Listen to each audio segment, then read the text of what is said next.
নমস্কার বন্ধুরা, গোপাল ভাঁড়ের গল্প চ্যানেলে আপনাদের স্বাগত। আমি প্রমীলা চলে এসেছি আপনাদের জন্য গোপাল ভাঁড়ে আজ একটি নতুন গল্প নিয়ে। গল্পটির নাম অনামুখ। তাহলে চলুন দেরি না করে শুরু করি আজকের গল্প। রাজা কৃষ্ণচন্দ্র ঘুম থেকে উঠে সকালে কোনো বাইরের লোকের মুখদর্শন করতেন না। তার মনে কুসংস্কার ছিল, যদি কোনো খারাপ লোকের মুখ দেখে ফেলেন তাহলে দিনটা খারাপ যাবে। একদিন ঘুম থেকে উঠে তিনি গোপালকে দেখে ফেললেন। গোপাল সেদিন সকালে রাজবাড়িতে এসেছিলেন কি এক কাজে। যাই হোক, সেদিনটা রাজা কৃষ্ণচন্দ্রের ভালো গেল না। পরামানিকের কাছে দাড়ি কামাতে গিয়ে রক্তপাত ঘটল।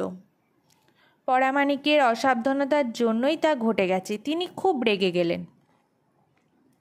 রাজা কৃষ্ণচন্দ্রের তখনই মনে পড়ল, আজ সকালে তিনি গোপালের মুখ দেখেছেন। এ নিশ্চয়ই গোপালের মুখ দেখার ফল। তাই তিনি হুকুম দিলেন গোপালকে ধরে আনতে। পাইক ছুটল গোপালের বাড়ি। গোপাল রাজসভায় হাজির হতেই রাজা কৃষ্ণচন্দ্র বললেন, তুমি একটা পয়লা নম্বরের অনামুখ। আজ সকালে তোমার মুখদর্শন করার ফলে আমার রক্তপাত ঘটেছে।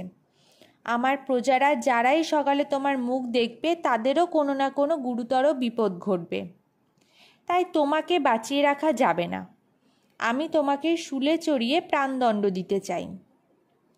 এই আদেশ শুনে গোপাল হতভম্ব হয়ে গেলেন। তার মাথায় যেন সহসা বজ্রপাত হলো। সম্বিত ফিরে পেয়ে বললেন, মহারাজ ঠিকই বলেছেন। আজ সকালে আপনার সঙ্গে আমার সাক্ষাৎ হয়েছিল। আপনি আমার মুখ প্রথমে দেখেছিলেন, আর আমিও প্রথম আপনার মুখ দেখেছিলাম। তবে দুজনের মধ্যে কে অনামুখ সে বিচারের ভার আপনার ওপরেই ছেড়ে দিলাম। আপনি ন্যায় বিচার করে প্রকৃত অনামুখকে শাস্তি দিন। মহারাজ, আমার মুখ দেখে আপনার রক্তপাত হয়েছে, আর আপনার মুখ দেখে আমার হচ্ছে মৃত্যুদণ্ড। রাজা কৃষ্ণচন্দ্র বুঝলেন, তাই তো, অনামুখর তীর যে তার দিকেই আসে।